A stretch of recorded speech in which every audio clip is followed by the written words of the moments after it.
Okay. Oh, we are live. We are live on YouTube. We are live here on Zoom as well. Welcome to Warriors of Light. I am your host, Joy Mkhulu, and I'm really excited for this episode. It's our first guest interview conversation for this season. And today we're here with Mkhulu Vusilizwe. He is here to share his wisdom with us. I am really excited to have you here, Mkhulu. Welcome. Thank you for joining us. Thank you very much for having me, and hi to everyone. Hello.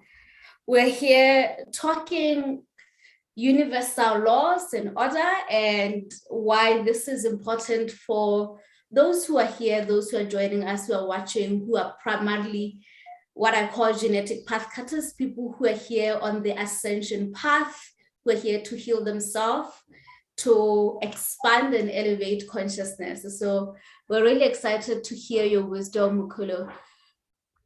But because we had a little bit of a delay, we're going to just start with a bit of a grounding and then we can jump in. Is that good, Mkhulu? That's okay. That's good. Yes. Okay. So let's do that collectively. Thank you for everyone who's joining us live. Let's take a deep breath in and come to the body. Whew. I needed to do that. And allow ourselves to return to our physical vessel, to return to the heart, and to invite into the space higher primordial consciousness, all that is the pure essence, our pure source creator, the primordial one. Inviting here the stream of consciousness, of wisdom, of authority, of the luminous ancestral helping spirits that walk with us, the divine grandmothers, divine grandfathers that walk with everyone who's here. Inviting into the space the council of our higher self, our avatar Christed selves to join us, to be the transmitters who are bringing the wisdom that needs to be shared here today, to be the source, and inviting in here our avatar starseed matrices, the support team that work with every single one of us. As we invite into the space organic frequencies that are aligned with natural law, inviting and all that is not organic to exit the space as the space is in alignment with only natural law, with the seal of the living source, our Mother, Father, God, the seal of the divine masculine and the seal of the sacred feminine, and the Holy Trinity. Taking a deep breath in as we invite the blueprint and the living light codes to move through us, to be here in this moment throughout the session today. And so it is, and so it is, and so it is. Makosi. Makosi. Yay. Good. Much better.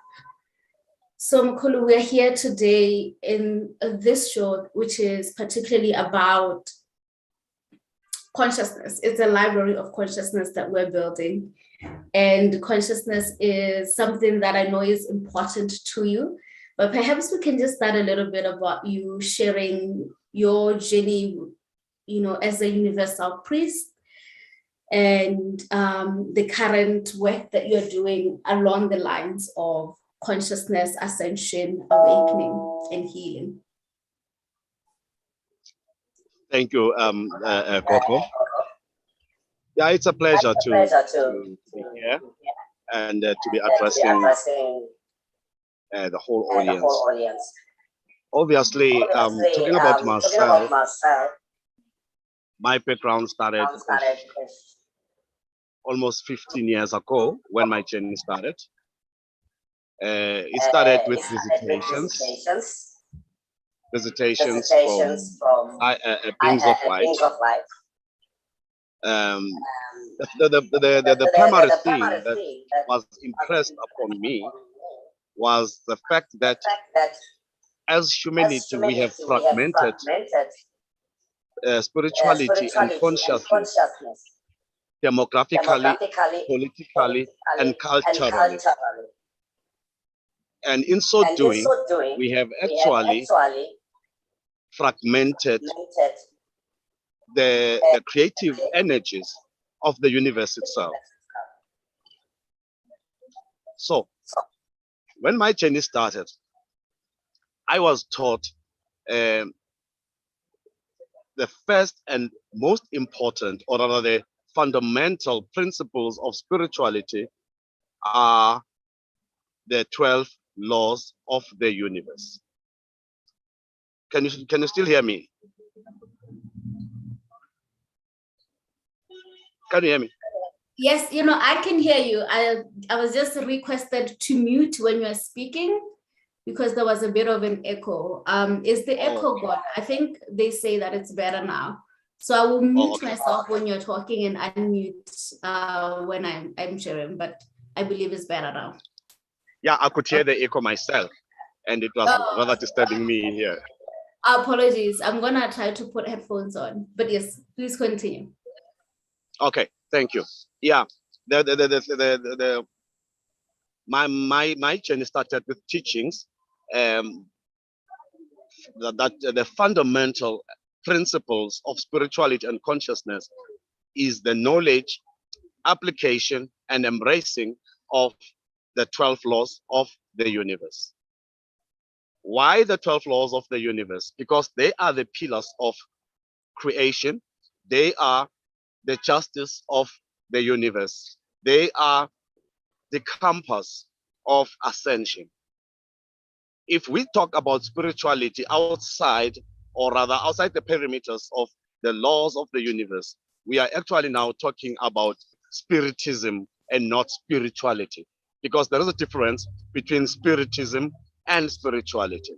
In spirituality, we're talking about oneness with all things created, but in spiritism, we are talking about the manipulation of the natural order of spirit in order to achieve whatever we want to achieve.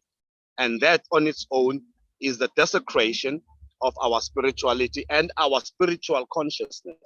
So my journey, as I progressed on my journey, one thing that people need to understand, I have never been to a place called Iphetlo, Pese, where I have been taken by these lights of being. My second visitation were two angels that took me to their spiritual realms and started teaching me about ranks of spirit and the different kinds of the different spiritual realms and how they impact humanity on earth. So everything that I have learned was taught to me by beings of light. And the third visitation was an ancient prophet who actually literally and physically spent a night in my house. Although I did not know who he was at the time, because I just saw a tramp that needed a place to sleep, slept in my house, and had a lot to say about heavens, about angels. And at the point in time, I thought either this is a demon or a mad person. But only the next day, when actually she just disappeared in front of my eyes, that I realized it's neither of the things I was talking about or I was thinking about. Yeah. And the last one was when I was physically moved from Boksburg to KZN in an open field, spending 3 days, 3 nights, sitting on a rock, not moving, not going anywhere, listening to a voice of someone I couldn't see, telling me also about the spiritual realms. So my consciousness in terms of spiritual, or rather my knowledge or my take on spiritual consciousness, the first one is that based on the first law of the universe, we are all one. There is no separation. And when we talk about spiritual order, we need to understand that there is nothing that you can do to another person and not doing it to you. Because the Bible says, I am that I am. And Spirit taught me something, said, no, that's not how it's read. I am that. I am.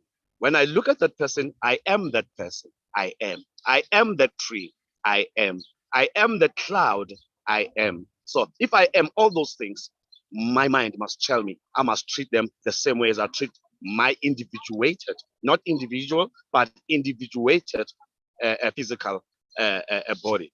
Because, example, six-roomed house. You step into the house. When you are in the kitchen, you are bound to smell food or whatever is being cooked. When you move to the dining room, you're gonna smell whatever is prevalent there. When you go to the bathroom, the smell is different. But can you really separate the air in the house and say the air of the kitchen starts here and ends here? No, you can't. There is one air, but it's individuated, environmentally. That's how we have to look at ourselves. We are one person, individuated, because we are serving different purposes, but at the same time, we are limbs of the same body. We are branches of the same tree. We are particles of the same sand.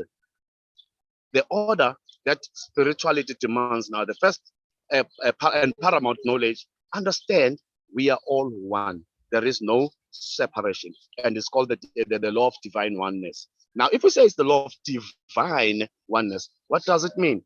It's not a mental construct. It's not a philosophical conception. It's not political. It's not mathematical. It's divine, which means it is spiritual. It is a spiritual reality that we all have to embrace. So yeah, basically my journey in brief. Wow, what a powerful journey. Very, very profound experiences that you've had, Mkhulu. Are you able to hear me? I'm hearing you very well. Okay, great.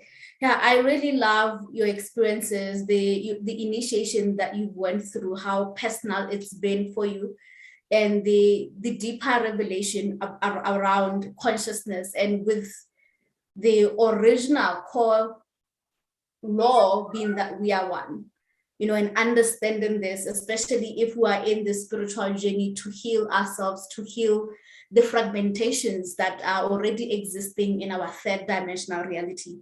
It's important to understand that even though we are now in different expression, it's all still unified. It's the unified field of the mind of source, the universal mind, right? Yes. But there is that mental discrepancy though, Mkhulu, for people to truly understand this unified field. Can we explore more on this divine one, the law of one, that we are one, the divine oneness, as you say it, on a spiritual level? How does that really look like, so that we can mentally really grasp what you're talking about? Okay, thank you, Gogo. We can talk about it plainly spiritual or religiously or culturally. Now, let's start with our African spirituality. We talk of lineages. And in our lineages, we know that we go back to our great fathers, great fathers, and backwards. And in our African spirituality, we say our ancestors are alive in us. What is that telling you? It is telling me and you that we are one with our predecessors. That is the oneness that is here. And now then comes these misconceptions that maybe our predecessors or our ancestors, might put it this way, are separated from us. Therefore, we need to have certain performances to bring them closer to us. It is a mental construct that is very wrong, and that is doing disservice to our ascension quest. Why am I saying that? If my ancestors are alive in me, it means I am one with them. And if I am one with them now in my physical incarnation. I have been one with them in my previous lives. So where is the separation between us or amongst us? The truth is there has never been any separation. Now, you come to the religious understanding of this oneness. Let me start with the divine triune, Holy Trinity, as other people call it. We talk of the Father, the Son, the Holy Spirit, and that's church. But we in spirituality, we talk of the Father, the Mother, and the Holy Child. Are we talking about physical bodies here? Obviously not. Are we talking about spiritual entities here? Obviously not. We are talking about the expanses of our spiritual consciousness. The Father represents the creativity in our minds, because we are mind, body, and soul. So the mind is the Father, the body is the Mother, and the soul is the Son. So what are the differences and what are the different aspects of each of these? The Father is a conceiver. The creation starts at the Father. Now I'm talking about my body. I'm one body, but I have this part. So the Father is in my head, and in my head, I conceive of ideas, I conceive of things which my hands have to bring to manifestation. The oneness of all things created. I can look at what animal can I can I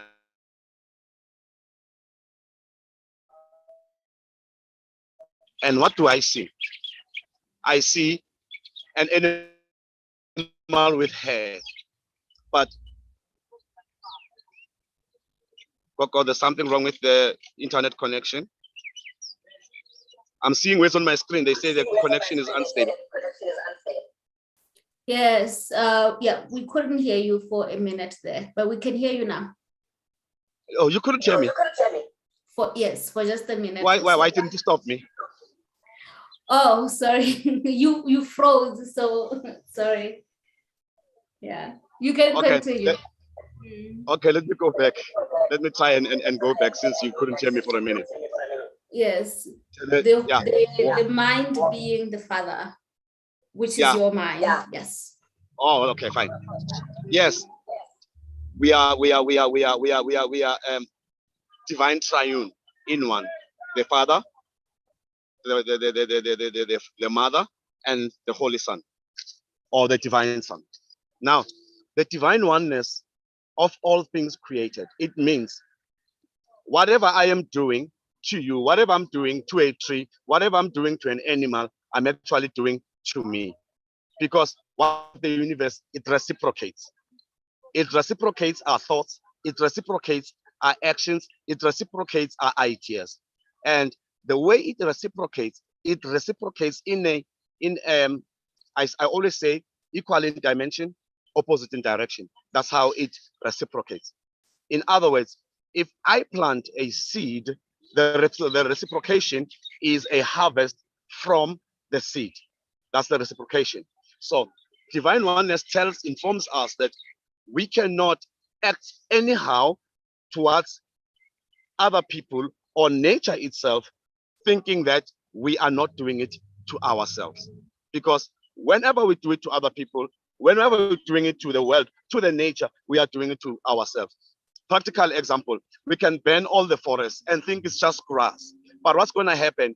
We are going to start suffering from a lack of oxygen, because we burnt all the trees. We've burnt all the fauna and what we call it in botany, fauna and whatever.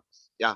Once we burn them, then there's less oxygen. So in other words, the universe has a way of reciprocating, even for things like plants that cannot fight back, but the universe pays us back for that, one way or the other. So it is important for us to understand that the oneness that we have is not just with our immediate families, is not with our loved ones, but it is with all things created. The pulse that you find in me in terms of my heartbeat is the same pulse that you find in a rock. You may not see a rock, no, breathing in and out, but if you take a microscopic look at a rock, it has a pulse, it is breathing, it is moving. So, divine oneness, we are one with all things created. Wow. I absolutely love the way you just expanded that in ways that's really practical. And yeah, you can really see what we're talking about, even with the law of reciprocation that you just spoke about. These are part of the natural laws or the universal laws that make up part of our experiences here as consciousness that's currently incarnated in this time and space, right? And I think in African spirituality, sometimes we're not really versed in these universal laws. You know, the law of reciprocation, as you mentioned. I think you also spoke a little bit about the law of polarity, even though you didn't say that. That's the law. But we do have these laws, different laws, 13 natural laws that make up part of our universe. Right? So maybe we can jump into them so that we can understand how these laws, they are the authority of how we will experience our mind, our body, our soul, you know, that tri-wave that you're speaking about, right? So as we are on the journey of ascension, of evolving ourselves, it's imperative that we know about these universal laws. So I know you're passionate about these laws, and you had a visitation and you're taught by, you know, the guardians of the laws. So maybe you can share more on this, Mkhulu. What are these universal laws? Yes. I may not be able to talk about all of them today, of course, or in one session, but I'd like to touch on the ones that impact our spirituality the most, and which I wish for all spiritual people to really, really embrace and start, you know, like living their lives, you know, according to those principles. Okay, let me start with the principle of rhythm. And I will tell you why I want to talk about the principle of rhythm. Most times, as spiritual healers, we have people coming to us because things ain't looking good in their lives, because things ain't going right in their lives, and they believe that there must be a third force that is actually stabilizing their lives. Now, the law of rhythm informs us that there will always, and I wanna repeat this, there will always be high tides and low tides. There will always be bright days and dark days. There will always be good times and bad times. Now, when you are a farmer, you get to understand these laws, the law of rhythm, you know, in a better way, because you do understand that a certain season in a year is specifically for planting. Another season in the year is specifically for nurturing. And then maybe the next season is for harvesting. Now, we have this, I don't know what to call this, but it hurts me. It is the stupidity of the highest order. That once we become spiritual, then we can manifest wealth at will. Then we can manifest things at will. Then we can be rich. Then we can access things, you know, because suddenly I've been to initiation, I'm coming out, and it means that now I have the power to make things happen anytime. For instance, in African calendar, this is the beginning of the year. We are at the beginning of the year, the first month of the year, and there is no harvest because the cosmic configurations that are aligned to our demographics right now dictates that there is no harvest. It's time for planting. We are in a season of planting. And in a season of planting, it means we are not gathering.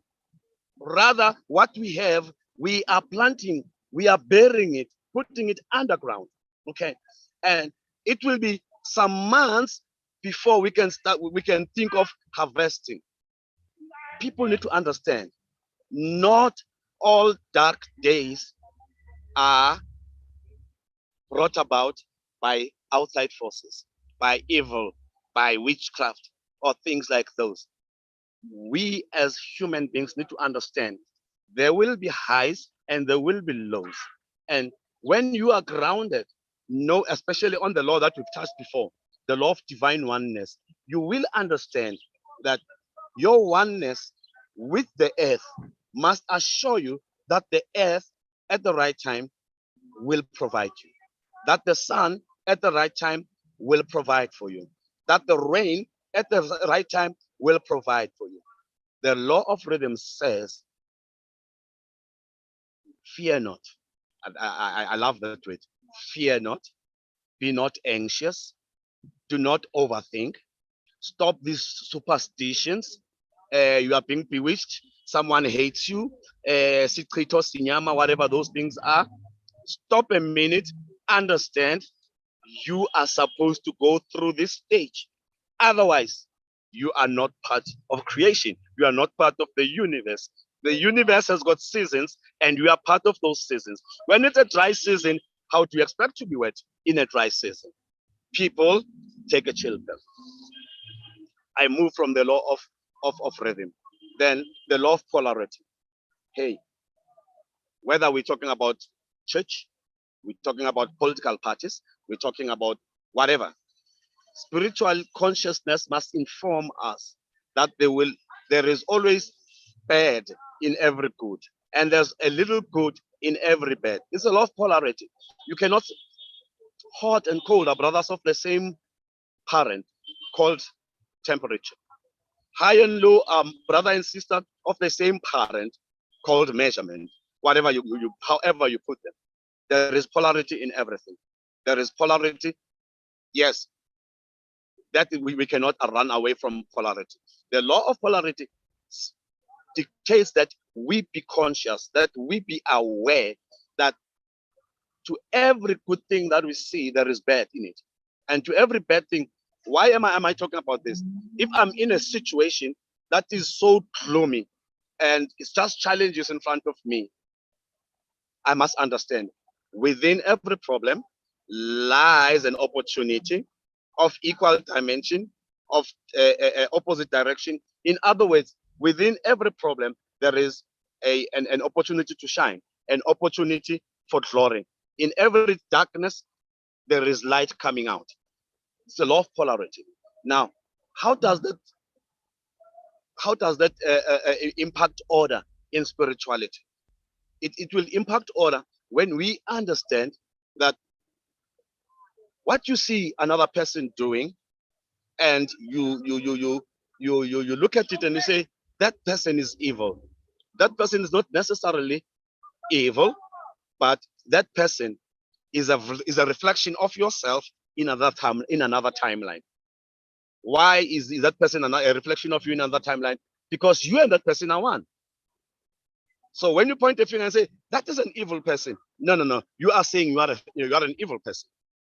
That was the fall of man, when man, out of all the goodness of creation, decided to see bad. When men decided to see evil. That's why today religion is a set of do's and don't do's, because they have desecrated and they have disintegrated the fabric of the oneness of everything, and forgot that everything has a good side and a bad side. And that this one takes us to the law of correspondence, or the law of, okay, let me go to the law of relativity. What is bad to you may not be bad to me. I like to make this example because to me it's both funny but very relevant. You and I are dressed. I've got this green t-shirt, it's a Mabogo t-shirt because I'm South African. I love the rugby, and you've got your beautiful blouse or top, I mean, we cannot walk outside naked. And if we were to see two people walking naked, hand in hand, in our minds we'll think, Aibo, these people are either mad or very evil. And you go to some communities, like in the Aboriginal communities, you find them walking naked and you come, you've got clothes on, they look at you like you're mad. Why are they hiding the beauty of nature? Do you understand? Evil is relative. Truth Even truth itself is relative. The truth of yesterday is today's lies, and the truth of today will be lies tomorrow.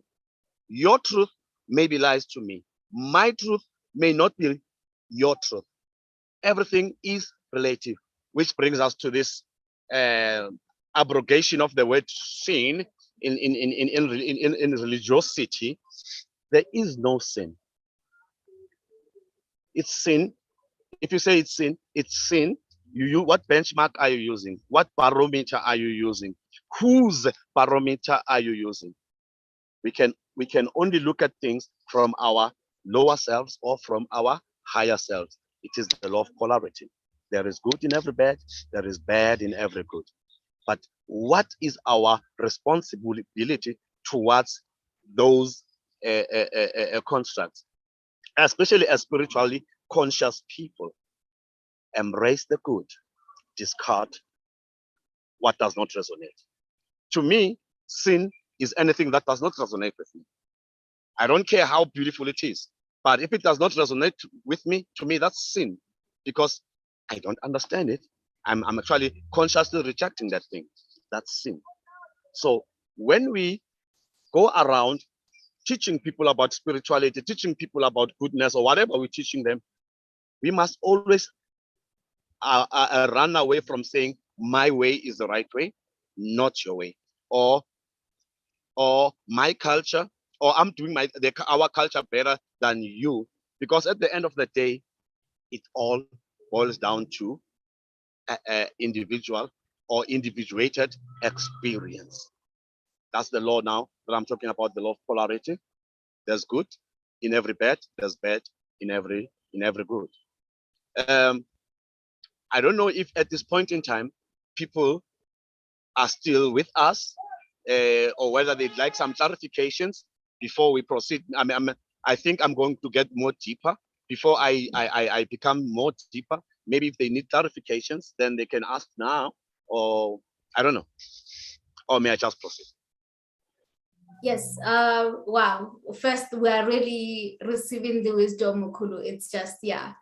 I have so many thoughts myself, but there is a question on the law of rhythm, which is the first one you talked about.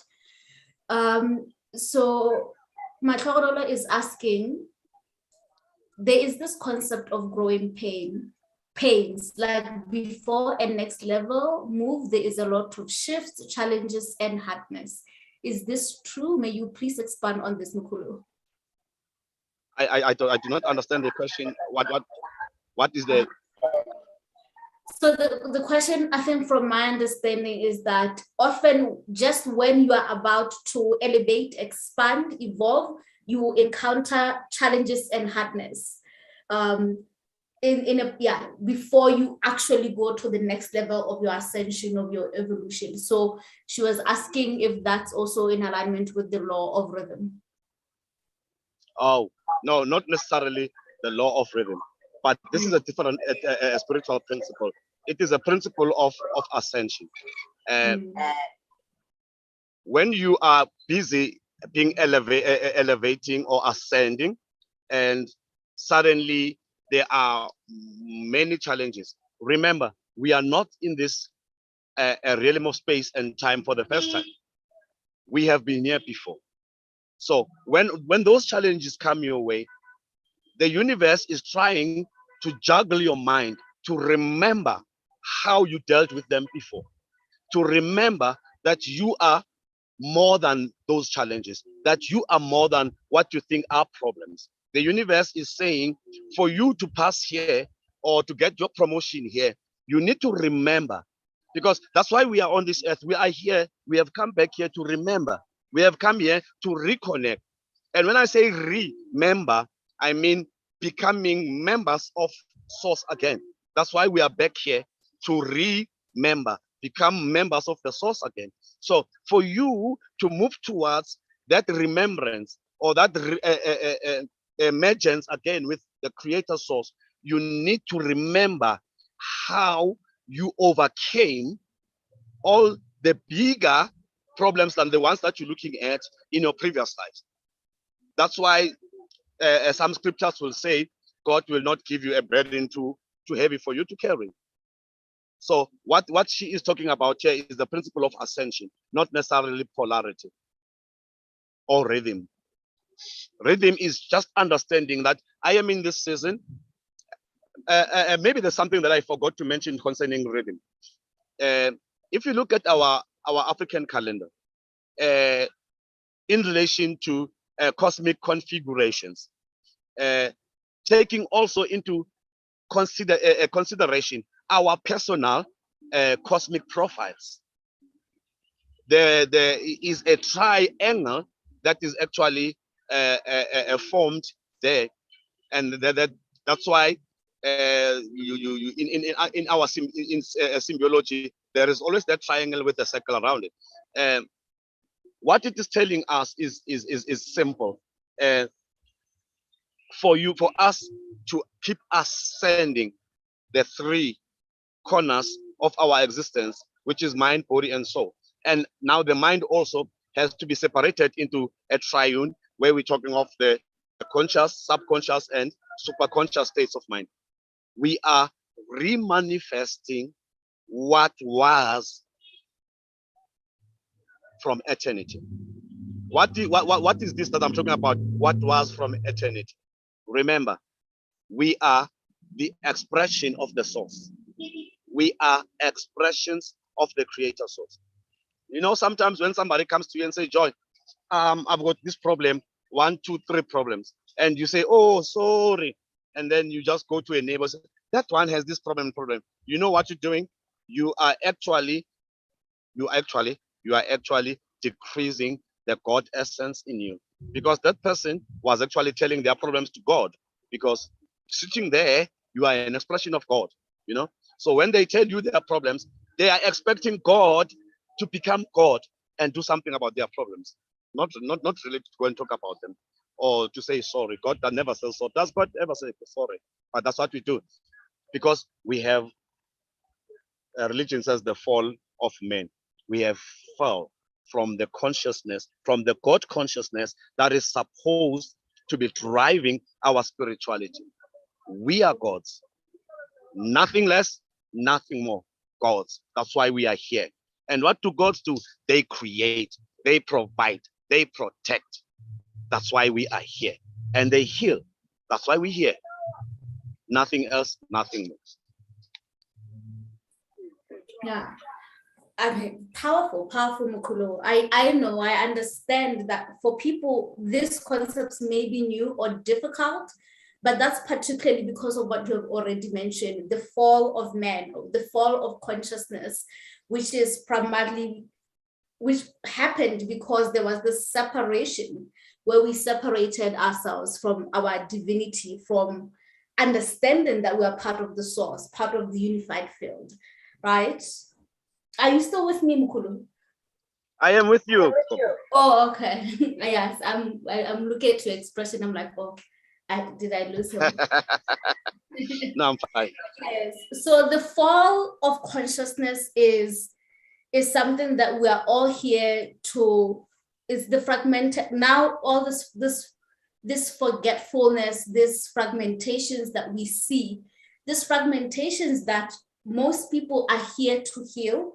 You know, healers are here to support in the, as you said it so beautifully, in the remembering, becoming members of source.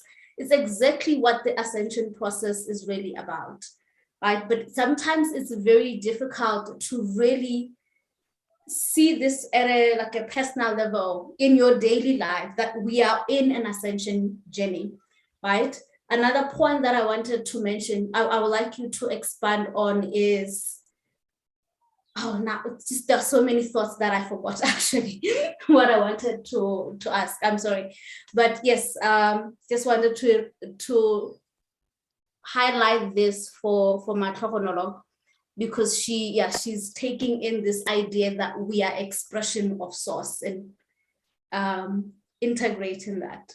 Yes, but you can continue with the loss. Take us, you mentioned you are going to take us to the next level. Please do. All right, thank you very much. No, I just wanted to make sure that I'm not complicated. I'm not being complicated as I respond. Sometimes I have this tendency of being grammatically wrong or politically wrong. But anyways, let's continue. I know that most people that are listening to us today are healers or spiritual pilgrims, people on their spiritual journeys.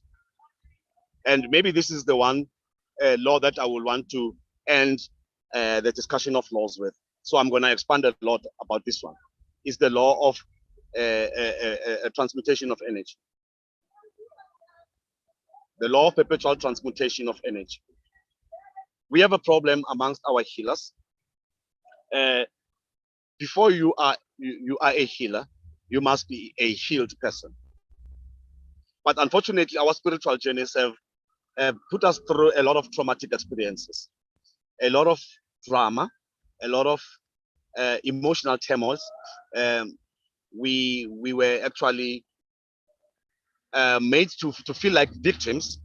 We were outcasts. Most of us still are outcasts, you know, in our families, in our communities, because we are no more the people that, I mean, we were when we were growing up. And suddenly we are evil people. Some of us are given names, you know, witches and what and what and what. There's a lot of wounds that we carry as spiritual pilgrims. Now, what people are doing now, they are transferring the wounds to clients, to healers, I mean, to patients, to communities, because you cannot begin to heal until you are healed. Now, the law of perpetual transmutation of energy gives us, Gogo, please, everyone, listen to me and listen to me carefully. This law gives us the authority, one, the power, two, permission, and the commission to transmute whatever energy that does not serve humanity or the universe. By transmuting, I'm alluding to transforming every negative energy into positivity, into just like taking waste and converting it into biofuel or whatever fuel. The law of transmutation of energy demands and dictates that as healers, we have to understand that there is no political party, there is no political dispensation, there is no economic dispensation, nothing outside of spirituality is going to address the problems of this world, the problems of this universe, of this university. We have been called and chosen specifically to transmute all these negative energies from politics, from economies, from wherever they're coming from, and transmute it spiritually to impact our universe, to impact our communities, to impact our countries, to impact our nations in a positive way. Only us as spiritual people will get this universe right. But what are we doing? We are transferring our own wounds onto the universe because we are not allowing ourselves to transmute our wounds into our scars, into stars. We are not ready to and willing to transmute our hurts, our emotional traumas into creative energy. We are here to harness energy to heal the universe. And the law of transmutation of energy gives us all the tools. And what is so frustrating when I'm sitting alone, especially when I'm sitting alone in my oracle and I'm listening to spirit, and spirit says, but the palms of your hands are the dispensers of creative energy and healing energy. And what are you actually doing with it? And I just want us to spend a little more time on this law of transmutation of energy, because the spiritists, the evil people, the devil worshippers, if I may say that. Those kind of people, the Luciferians, the reptilians, they are using this energy to further suppress us. And we, who are custodians of secret mysteries, who are custodians of the light, who are custodians of the violet flame, we are not doing it. We are not acting in accordance to spiritual briefs in as far as our soul purpose and the soul assignments are concerned. What we are doing is we are busy having infights and bragging about who's better than who, further escalating these negative energies, further desecrating our spiritual environment. And today, I just want every healer that's listening to me today, that your brief, as you're sitting there listening to me, is to transmute all this evil, all this negativity into positivity, into creative energy that will bring back the light. We are light bearers, we are torch bearers. Instead of using the torch in our hands to light up, we are using the torches in our hands to torch the future of the universe. Marcos, And wow. and it hurts. I feel your pain, Mkhulu. I feel the passion. I also particularly love this law myself, the law of transmutation, because it is definitely where we're struggling. And I think we understand this struggle, especially for this timeline that we're in, started from the fall of Atlantis, the fall of ancient Egypt, and now we are here to come and transmute all these energies right now, right? But I know you're passionate about this because all this confusion is particularly coming through in African spirituality, in initiation schools that we're seeing here, where this transmutation is not happening organically at all, right? So I remember in our conversation prior to this, you mentioned, and I would like you to expand a little bit on that, on why there is this confusion around transmutation in African mystery school, initiation schools, why the unhealed are being initiated to become healers before they're really healed. And what is the distortion there? What is the confusion there? What happened from your perspective? And how can we really try to shift it? Remember, to conquer a people, you have to subdue their consciousness.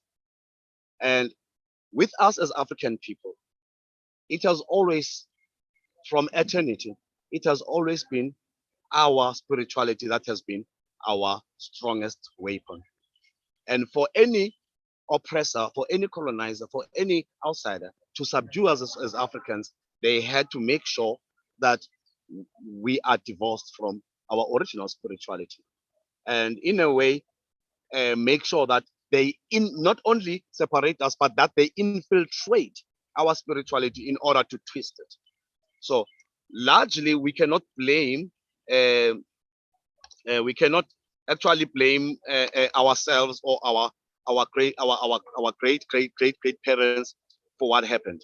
They had no choice. When the colonizers, when the oppressors came in with the barrel of a gun, and then they infiltrated our religion. Firstly, they passed laws like anti-witchcraft laws and so on and so on to make sure that we do not perform our rituals, because our strength lay in the power of our rituals, our connection with the ascended masters, our connection with the lights, with the beings of light, our connection with our departed loved ones. So when they succeeded in doing that, we are spiritual beings, we cannot help it. We needed to find ways to continue. So from underground, splinter groups, little groups started to re-practice, our spirituality. But now under duress, under suppression, a lot of knowledge was lost in the process. in such a way that people just decided that as long as I am doing something, I'm hoping that, you know, the gods will hear me. I'm hoping that the source will hear me. I'm hoping that. So yeah, a lot of the essence of our spirituality got lost in the way because we were made to hate ourselves. We were made to hate our origin. We were made to hate our culture, our strength. That is why in the end we have so much fragmentation in terms of our spirituality. We have so much splinter groups, little beliefs, and most of the things that we today think is culture are actually habits that just accrued, developed, and escalated from heaven alone knows. So that's the problem of the situation. Yes, it's, yeah. This is why we are here as the ancient ones have been returned to come and repair and transmute. I want to take this time to invite you, those who are here on Zoom as well as YouTube, because I know that others who are watching from YouTube, to please send in any questions that you have around universal laws and order, or any questions really that you have for Mkhulu right now. If you are on Zoom, there is an option to just raise your hand and then you can just voice it out. I will pick your call and then you can just talk to Mkhulu about what this wisdom that he's been sharing with us right now. So feel free to raise your hand or ask your questions in the Q&A. I will also be checking out YouTube as well. Yes, okay. So Mkhulu, as people are preparing to ask that question, the question that I have is, so what is the next step for the healers that are here, the practitioners, people who are on their awakening path? How can they be in a right relationship with the universal laws and the order of authority, of spiritual authority, spiritual principles, spiritual natural laws? Ash, that is just a big one. That is a big one. Okay, where can they start? I know. Where can they start? Let me put it this way. We have 7 portals of spirit. Okay, we have 7 portals of spirit, and relatively, they are linked to 1D, 2D, 3D, 4D, 5D going up. Now, the last age, the Aquarius age, or rather the Pisces age, we've been on 4D, or rather on 3D. But we've been, especially the spiritual people, the healers, and we have been initiating and accessing. Oh my goodness, I don't believe this, Coco. For a few minutes, I think I'm just gonna change what do you call it, my location. Oh, just hold it there. Just hold it there.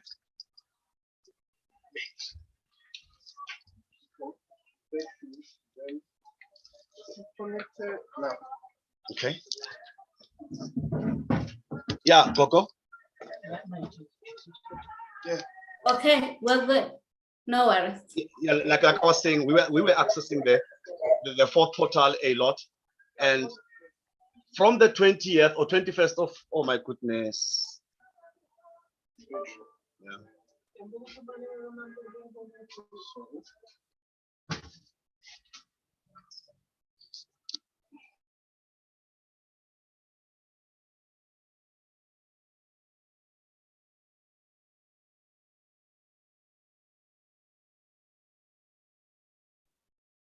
It's possible that we lost Mkhulu. I think there was an issue with battery. So if the phone died before he could reconnect, it may take a minute for him to join in. So please take this time to, talk to me. Let me know what your thoughts are, your takeaway, aha moments. If you don't have a question, at least let me know about your aha moments as we're waiting for Mkhulu. And Yes, we did lose him. Okay, hoping that he will be back soon. I'm just gonna try to hold the spot here. So yes, Warrior Matlhogonolo, we do have a class on universal laws in the mystery school, the Warrior Mystery School, which is the mystery school that I am conducting for genetic pathcutters. Those of you who are here to heal themselves, do exactly what Mkhulu was talking about, transmuting, becoming a healed person before you step into being an initiated healer, practicing healer, and so on. So yes, that's actually coming. This module is coming soon. I think it's module 6. So yeah, we will expand deeper on that. But otherwise, yes, please talk to me because I have nothing to say at this point. So say something. Okay, I'm just gonna check YouTube. Hello, hello YouTube, not Facebook. So Lebogang, you're asking, how then do we relearn culture? Since Mkhulu says most of what we say is culture is actually habits. I hope that Mkhulu can come and answer this. But what I have come to understand about culture is, look at how the word culture has the first 4 words says cult. You know, a lot of us, we were groomed to feel really proud of our culture, but it is through culture that programming is also facilitated, programming by the forces of negative polarities, you know, that want to keep us actually banded, that want to keep us on what we call the hive mind, group mind, where we act and respond in a specific way that is often limiting to our evolution, the evolution of expansion. So that's the first thing. Like, it's so difficult because for us African people, we have always been so proud of our culture, but it's also important to come to it understanding that sometimes the culture is your limitation. Altogether, it's not about relearning culture, but creating a new culture that is in alignment with natural laws, that is more about divine wisdom, the law of divine oneness, Ubuntu, and so forth. Right? If we can understand that culture doesn't always have to fit the collective group that you belong to. Right? And sometimes fighting for that fitting in is fighting for our suppression, fighting for limitation.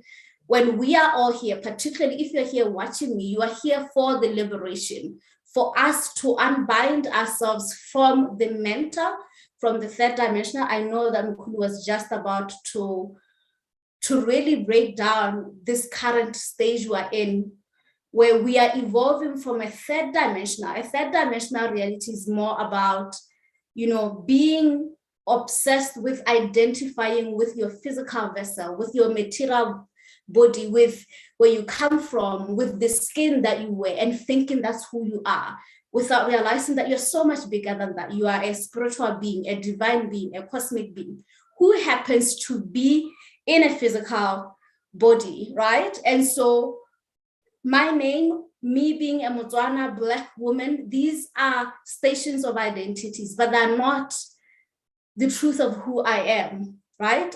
But if I want to keep fighting for these identities, and I will keep saying, I'm fighting for my culture, I'm a Black woman, I'm an African woman, with that, I have to become aware that within the culture of Black culture, like the law of polarity says, according to Mkhulu's breakdown, within that culture, there is the little bad in the good and the little good in the bad. And just not going in it like 100% feeling like, I trust my culture. We're here to return culture fully as it is. We are now then going to be perpetuating our suppression, right? So the idea is to be discerning of what is good in our culture. Definitely African culture, what it will always be good is our love for community and our understanding oneness, and even the way that we do, like our culture permits how we interact with each other as African people. So that law of Ubuntu is part of that, and that's good. And we can just continue with that. But also recognizing that sometimes, right now, this has also been a big issue. What Mkhulu was talking about, the genetic pathcutters, this path is painful for us because we often feel like we're not part of the collective. We don't belong anymore, right? But if you can transcend that understanding that my desire to fit into my culture fully as my culture dictates is also a suppression, and it's the bad in the good, then you know what needs to shift in your expression, your cultural expression. I don't know if that makes sense. Yeah. Whew. Yes. Okay. Does that make sense, Waria Lebucha?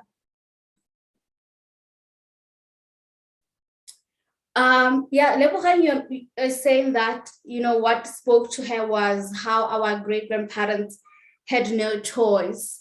It was interesting for me. Recently, I had a very powerful session with a client where we went into the ancestral realm, and she actually experienced what it was like for our ancestors who were here experiencing the colonizers coming in, and how they knew in their heart that they will have to forget to actually protect the continuity of their lineages. For them to survive, they have to forget. And of course, they didn't really forget, they kept this in their hearts.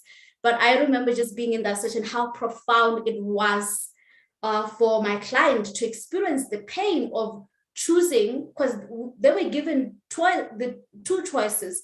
Either we will literally kill the entire lineage, or you choose to forget your ways, your spirituality, and adapt to what we give you as a belief system. And that's like a horrible choice, but they chose the continuity. But also knowing that because of these universal laws, even if they forget, there is always a way for us to reclaim what they had to forget. And that's why we are literally the defender. I always say we're the defender warriors for our ancestors. They look to us to remember, to bring justice to what happened to them in that timeline. This is when we say, I'm my ancestors' wildest dream, because we have in this moment the ability to remember and reclaim without actually our lineages being in danger of going extinct, So that's also something I really think about a lot. Yeah. Okay. So give him Mkhulu. Okay, Mkhulu is saying he's reconnected, so he should be coming back now. I'm really holding the slot. It's very interesting for me. Okay. So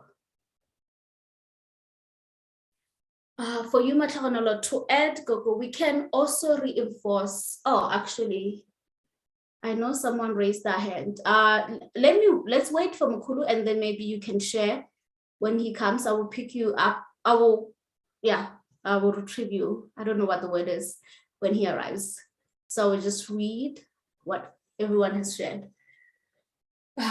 We can reinforce our organic way of life of those who came before us that allows for oneness and individuation as well. Definitely. That is how we retrieve our culture.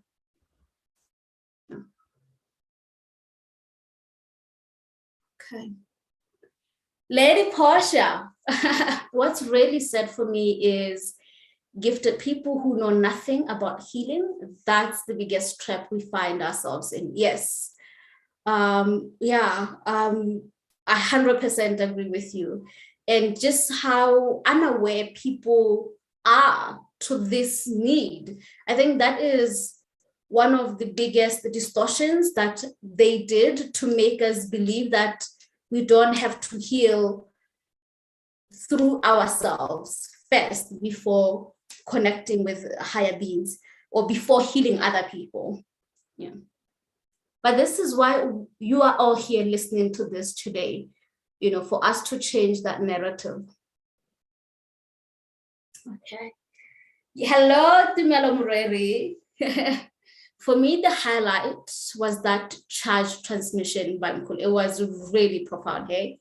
When he spoke about the law of perpetual transmutation of energy and our role as genetic pathcutters in transmuting the negative energy in our world across the board.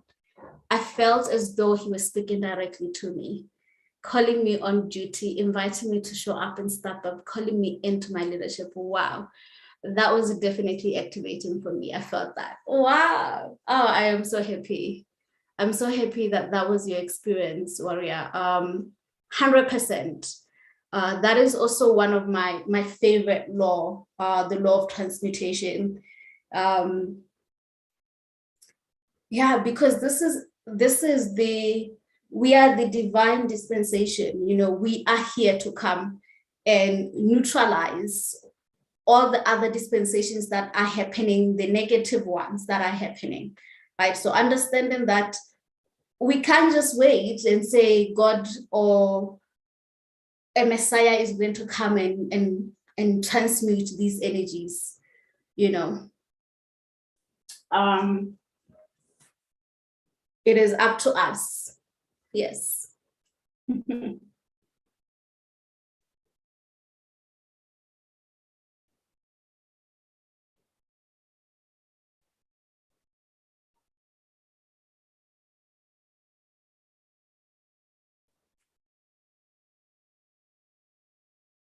Oh, hello, Kokonoma. Welcome. I'm so excited to see you here.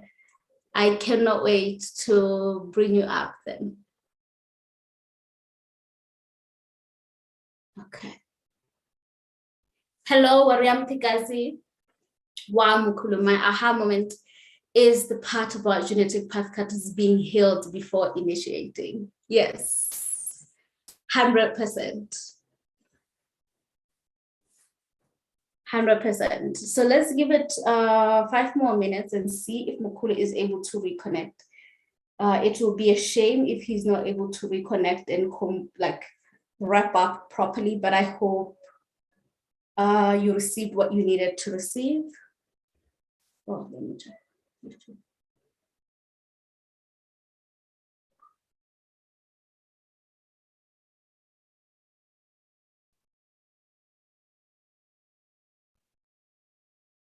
Okay. Yes. Yes, it was more than enough. Okay, I'm going to call you up, Coco, because I swear I don't have anything to say now.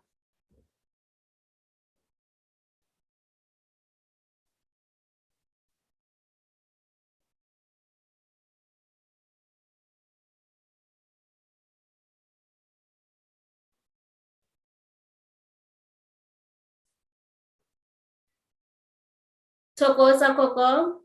How are you? I am good.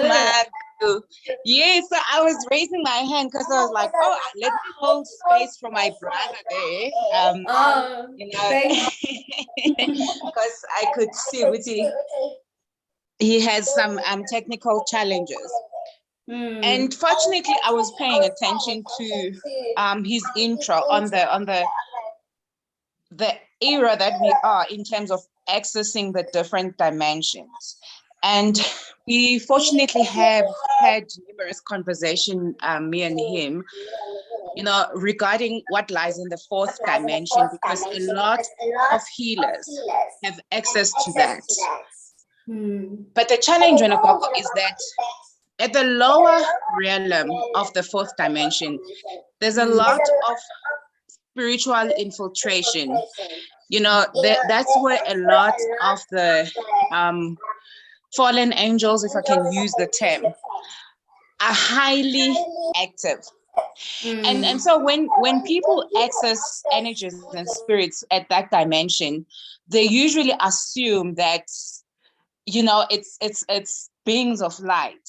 and which is not always the case. And that is where a lot of, how do I put it? A lot of capturing happens. And I am so glad how you qualified the whole culture thing, you know, to to emphasize the importance of the evolution of creation in any form, and culture is not an exception to that. And I guess when you are ascending, one of the most beautiful gifts that comes with it is the freedom to be able to be true and authentic to what actually is resonating with you. So I have always spoken about this, that for me, the two main, you know, anchors of the matrix is actually culture and religion. I believe and feel that that is a space where, you know, it's easy to manipulate, it's easy to spiritually infiltrate, it's easy to do, you know, to actually change the true organic ascension program. And the difficulty with that is it's because people are not aware. They generally think that they are actually, you know, as I'm saying, interacting with beings of light. And that's where you would have, you know, all kinds of demands and rituals that people will blindly do, not being aware of what are the actual energies that they're feeding into.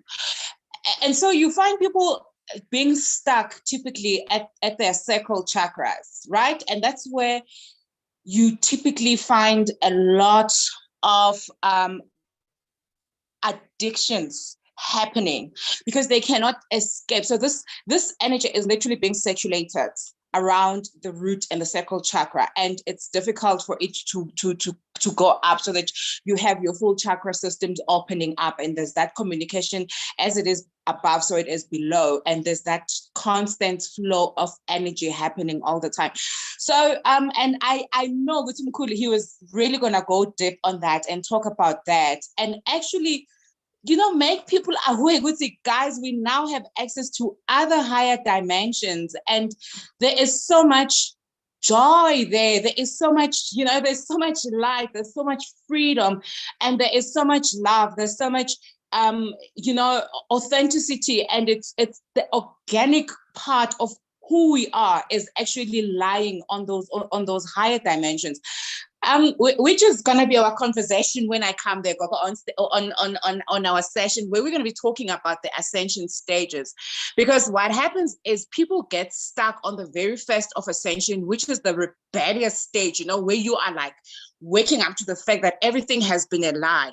But people get stuck there. And as you said, people get stuck with the concept that I am black, you know, and I am here to fight for my blackness. But the thing is, you don't need to fight for your existence. You have a right to exist. You have a right to exist as a woman. And so you really cannot be putting so much of your energy into continuously proving your existence in that space. As a result, you are not growing, you're not evolving, you're not expanding, so that you then start vibrating the frequency of love, which is the frequency of creation, and the frequency of truth really is a frequency of freedom. It's a frequency of enlightenment. It's a frequency of seeing things for what they are, you know.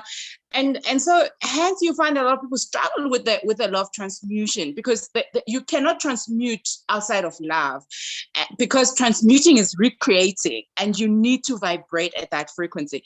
So yeah, man, that's what I wanted to come into, because I was like, oh my goodness, how does this techno thing happen right when he's like at the peak of of what he is, the bomb he's about to drop, to basically say to people, there's your even your own ancestors can only help you up to a certain level in as far as your ascension is concerned. And when you understand that, you will understand why they get so surprised and shocked at you repeating the same mistakes that they did. I'm reliving the same wounds in the name of it's my culture. Like our ancestors are like, what is wrong with these children? Because they're actually banking on us to come and break the walls and create something new and set so that they are set free as well, from the wounds that they left this realm, really carrying over into their other lives. So yeah, this is something it's not theory, it's something that I lived, it's something that I experienced. And I even received feedback, when they told me we are free, we are able to go back to source now because of the healing work that you have done in you. Because as Mkhulu said, you are one with your ancestors. So as you heal yourself, you heal them, you release them, even from the contracts that they had, whether they did it willingly or not, it does not matter. But because of the distortions that happened at that third and fourth dimension, they were like forced into occults, they were forced into agreements with spirits that they also probably thought were spirits of light, and later got to realize that they had actually put themselves in a mess. And this is what we are here to do, and someone asked the question, is it painful to ascend? Is it supposed to be painful? Because I think that's what she was asking, because that is typically the story being sold, especially, and Gogo, to be honest with you, it's really being sold to African people, by African people. If it's not painful, if there's not trauma, if there's no, then it has to be on. And it's not true. Like, ascension is a beautiful process. You are literally, becoming a butterfly. And yes, there are moments where you will struggle to get out of the cocoon. There are moments where you will struggle to feed yourself, but heck, it's a beautiful journey. And it's like you literally come alive. So how can being resuscitated from dying, is meant to hurt you, and it's meant to traumatize you? So yeah, I am just so excited, Oh my God. Thank you so much, Gogo, for just coming in and wrapping, because I also know that's where Mkhulu was going.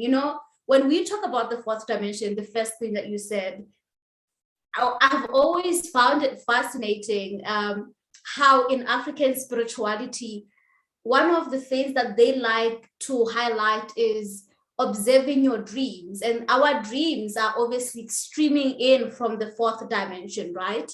That's where we go, the astral, right? And how then people are not aware of like the lower realm of the fourth dimension of the astral, as you were saying. And which means that some of these dreams that people are having, they're planted, they're implants that are put in there to literally deter you from your organic ascension into a false ascension, And I've asked before why we have to only concentrate a lot on the dreams. Like, dream interpretation is such a big thing in African spirituality. And while there is truth, of course, that we do communicate and receive information from the universal mind from the fourth, there's also, we're interacting with all of the universal mind, the distorted aspects of it, the metatronic reversals that are in there, as well as the organic part of it. And the only way we can truly ascend, we have to be conscious, we have to go into deeper state of meditations and trance to receive, to be aware whether we're interacting with a distortion or not, and it's just I always found it fascinating on how, like, a lot of our engagements, there's a lot of like loss of consciousness with it. Like, you just go on trance and then we retrieve what we retrieve and that's it, or we concentrate on the dream state and then that's our guiding tool, the only guiding tool or the main guiding tool, and that's because there's not that much awareness about how all the dimensions are functioning on the law of polarity, like Mkhulu was saying, the good and the bad existing in there. and the importance of being aware of that. But like, thank you so much, Kukonoma. I am so glad that you jumped in, because Mkhulu is not able to come back. He's really struggling with network.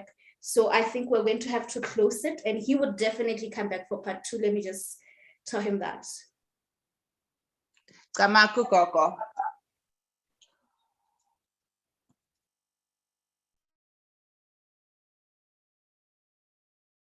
Yes, so thank you so much for stepping in and just wrapping this in just a beautiful way. Altogether, the idea is that we are in control of our ascension far more than we realize. And we're going to go deeper into this in our session. It's happening 2 weeks from now, I believe. You are, the third guest. And so for everyone who is activated by what you're sharing here today, they can come and join us again on Thursday. Thank you, everyone. Let me, yes, Coco. No, I just wanted to to say that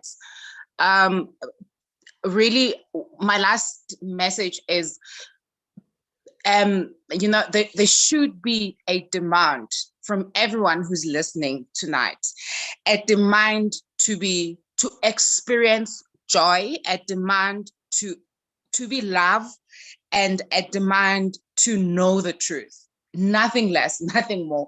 Anything that is like taking you away from that should be an indication to you that you might not be on the true ascension path. You could be a victim of the false kundalini arising, and so that should be like a torch for everybody who was part of the session to say, if this is not bringing me joy, if this is not bringing me peace, if this is not making me love myself more and love other people more and love Gaia more and love God, so that I need to start being wary and pay a little bit more attention. And that's how we're going to grow with this beautiful, conscious library that you're building, because we're going to look back one day and go like, yes, this is it, and those who come after us will not have to struggle. That's the whole point, that through our stripes others will be healed. So for those of us who did find it difficult, for those of us who were bruised, for those of us who were kicked, as Mkhulu was saying, which were marginalized and whatever, it is our stripes that are going to bring healing for those who are going to walk after us. And that is the desire we should actually have as healers, to say, through my stripes you are healed. Take my yoke because it is lighter. I carried the heavy load so that you don't have to. And really, any healer who does not have that as part of their mantra, who does not have that as something that they wish for their own clients and patients, should seek help, because they are bleeding, they are not healed. Because when you heal, all that you want to give is love and light to the people that will come after you. So yeah, I'm charged. So you better mute me so that you can end the show.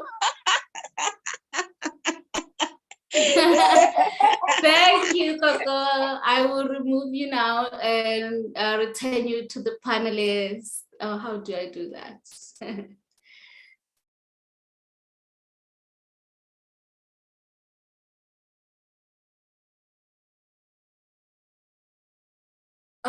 Wow, this was such a powerful, profound conversation. Unfortunately, load shedding, technology interference, whatever is happening has deterred us from receiving the wisdom that Mkhulu Vusilizwe was bringing. And I do believe we are already organizing for part 2 so he can come back again and properly seal this conversation. I know he has a lot to talk about with regards to these 7 portals of spirits, the 7 dimensions that we're moving through in Ascension. So for those who are like a little sad, heartbroken like I am, because he didn't get to complete, he will definitely come back.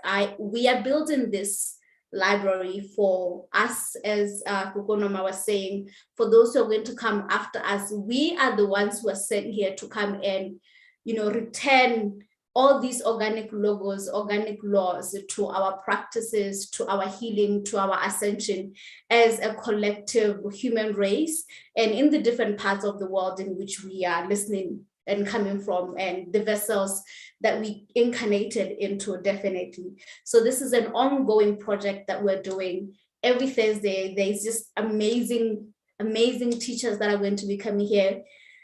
So if you are here to learn, to expand, to get in alignment with organic ascension, understanding that this is very real.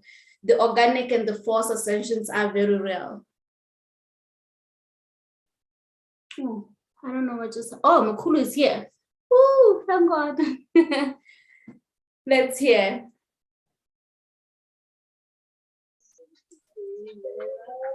Oh, interesting. Hello, Mkhulu. Hey, I'm so sorry. Network Oh, Mkhulu, we're so happy. I was just saying a very painful goodbye. It all felt like cut before. So we're so happy that you're here. Oh. I'm so sorry to everyone. The network is just horrible. But yes, you are here. So maybe, you can wrap up your thoughts and everything that you're saying. We did manage to continue to just expand with each other, the questions and so on. And everyone is so grateful, Mkhulu, for the transmission that you shared. And a lot of people resonated with your transmission on the law of transmutations, on our importance to heal and transmute the negative energies as healers, as genetic pathcutters. So thank you so much on that. Yes. I know much time has passed, but maybe you can wrap up the way that you intended to. Oh, okay, thank you, Joy. Maybe you should mute. Yeah, there you are. To wrap it up, the laws of the universe are the foundation on which we build the character of our spiritual lives, and on which we interact with the universe.